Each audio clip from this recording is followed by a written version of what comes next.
Hudur, I want to ask you a question about Surah Al-Anbiya, verse 33. It says, وَجَعَلْنَا السَّمَاءَ سَقْفًا مَحْفُوظًا وَهُمْ عَنْ آيَاتِهَا مُعْرِضُونَ. Is the Saqf Mahfuz here the ozone layer they ask? Not only that.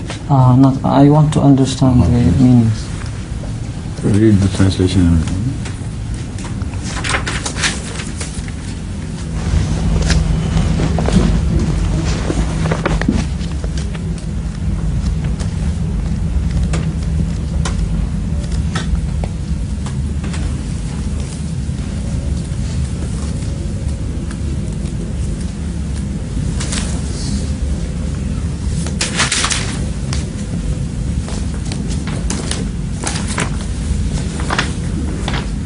Which number is 33? 33. أعوذ بالله من الشيطان الرجيم وجعلنا السماء سقفا محفوظا وهم عن آياتها معرضون. Yes. And we have made the heaven a roof protected, yet they turn away from its signs. See, this is here the word samaha is a generalized term which includes all the seven heavens. So it's a generic term sort of, which is not divided into various tabaqat or various tiers of the heavenly separations.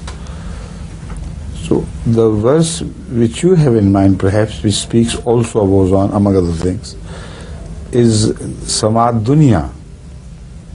When the Holy Quran speaks of Samad Dunya and the protection which it offers, then this atmosphere which is close to our earth, which is divided again into seven parts, and in the middle somewhere, not exactly in the middle but in one of the stratospheres, is what you call the ozone zone. The ozone zone spreads around up to 32 miles in the air. And it begins to rarefy in the beginning, and then at the end, in the middle, it is the strongest and densest. It also protects life here on earth in so many ways. But here, this verse is a generalized expression of Saqfam Mahfuza. If a roof which does not fall upon you, the higher it is, the more dangerous it becomes, lest it should fall upon you.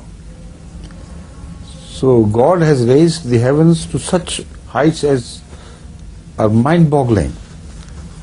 Yet none of the heavenly roofs falls upon us, or even a small tiny portion could destroy us completely. So Mahfuza means it is a well-organized and well-protected system of heavenly bodies which has been created by God. There is 1 minute left, and are we going to meet tomorrow? No. So we better finish the translation now. I request you to grant us a few more minutes, please.